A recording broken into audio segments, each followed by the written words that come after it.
So you want to move beyond the classroom and become a director of studies. You feel that you're ready to make the leap. So this video is perfect for you. My name is Stuart Allen. I've been a TEFL teacher for over 20 years. I was a classroom teacher. I've taught kindergarten. I've taught in primary, middle schools. I've taught in universities. I was a university lecturer for 7 years for TESOL. And I was the director of studies for many years as well, both in China and the UK. So I've got the experience. I've been there. I've taken that step myself. So hopefully this video and what I have to share for you will help you. So the director of studies role is very different from being a classroom teacher. Often the DOS will also be teaching. You'll have kind of like reduced hours. So you're still going to get into the classroom, which is, I'm sure, what you love. But there's a shift, and there's more to it. That you have to think about the curriculum. You have to think about books, training, recruitment, keeping teachers happy during very stressful times, and there's a trick to that as well.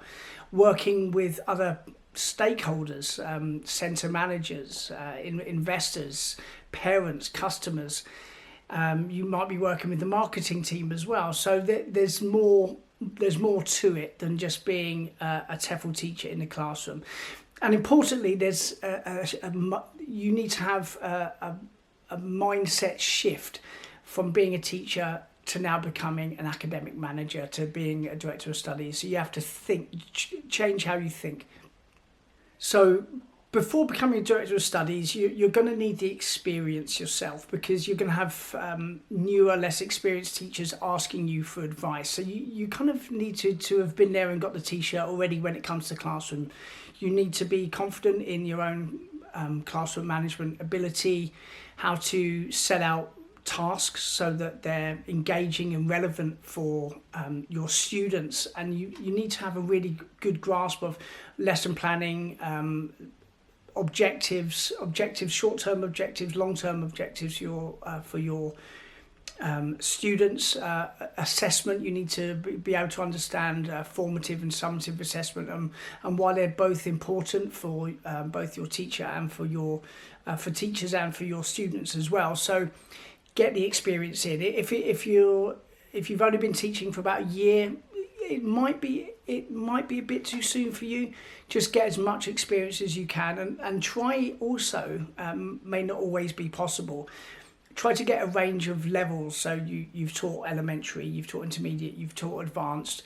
If possible, a range of ages as well. Again, that might not be possible, the type of school that you're in, but try to get as much experience under your belt as you possibly can before you make that leap into becoming a director of studies. So a really big thing that you need to be doing whilst you're still a teacher and you're planning in your head, I want to be a director of studies, you have to show initiative in your school. So how can you do that? What kind of things can you do to show that you're ready to become a director of studies and you're going that extra further mile compared to perhaps some of the other people that work in your school? So a few things that you might do is put on some training, like forward yourself to put on workshops. All teachers need that professional development, that training. And it's not just the responsibility of the director of studies. It can also be the responsibility of more senior people in the school. So put yourself forward. What are you passionate about within teaching? Put on a workshop for your teachers. Things like placement testing as well. Like, for example, myself, I worked in a very large training school in China, and they had placement testing for students that were considering coming into the school. So the parents would come in with their kids or whatnot, or young adults would come in. They needed placement testing to kind of work out where they were going to start.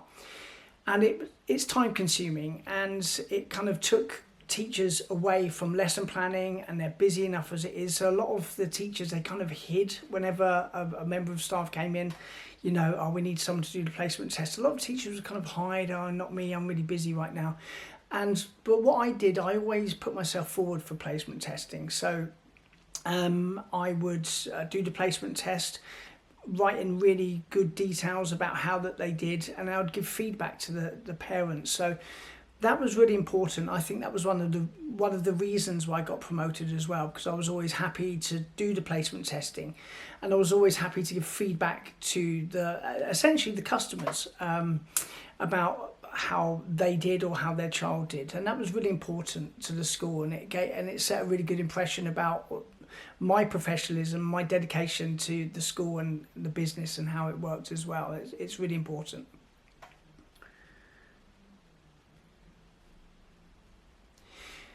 So, in my opinion, you need to show that you're ready to be a DOS before you become a DOS. So how can you do that? So we've looked at things like, putting on training for other teachers, but a big thing is understanding how to do the rota.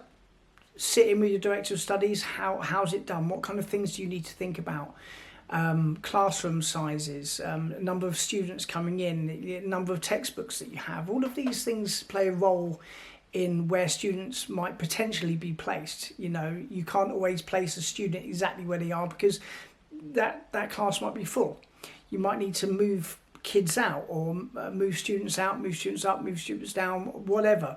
Just get a broader understanding about the processes of how that works, how to make the schedules, Excel or whatever. Just give yourself the skills to do it before you actually step into the job, so that when the director of studies hands off, perhaps he's going to another school, another country, whatever, and the school is looking for that replacement, you're tried and you're tested. You already know, you understand the curriculum, you understand all of the textbooks, you understand the placement testing, you've put yourself out for training and putting on training for others. You can do the schedules. You're DOS ready. That's the most important thing. Make yourself DOS ready, and then that's going to put you in the driving seat to get that big job to become the director of studies. Also, be passionate about professional development. Lead the way. Like, you've got like the office that are full of teachers, and you're really into professional development. So there's a couple of ways that you can do that.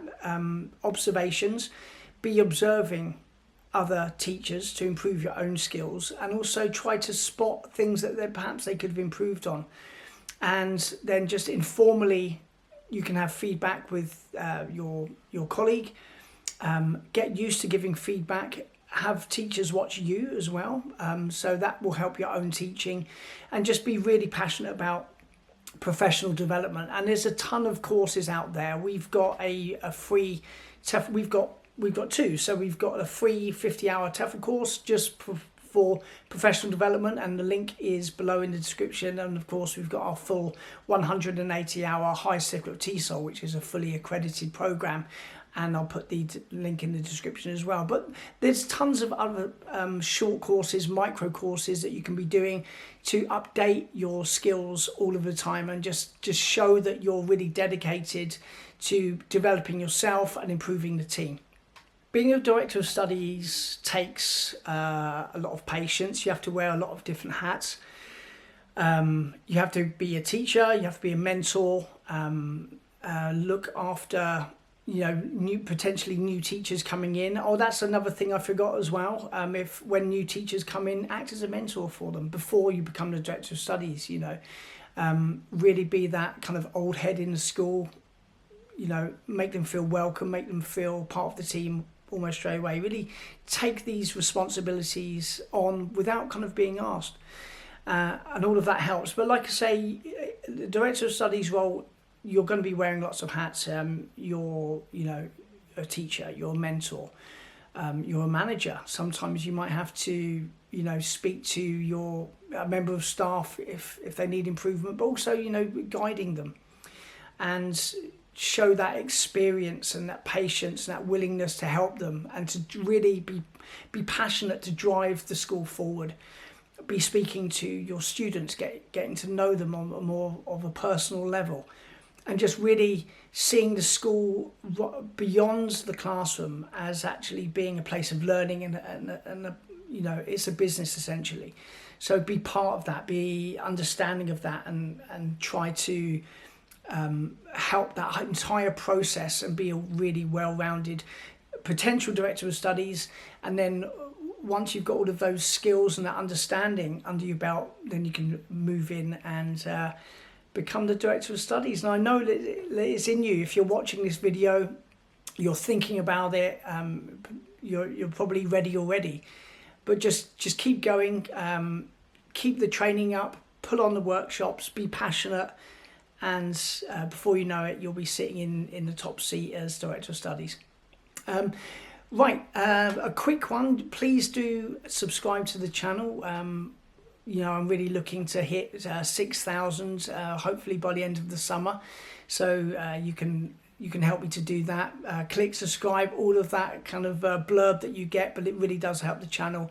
Put any comments in below if you're preparing to become a Director of Studies, or perhaps you've already taken that step as well, and do you think that this is helpful? Anything that I may have missed? So put that in the comments below, and yeah, I'll see you at the next video.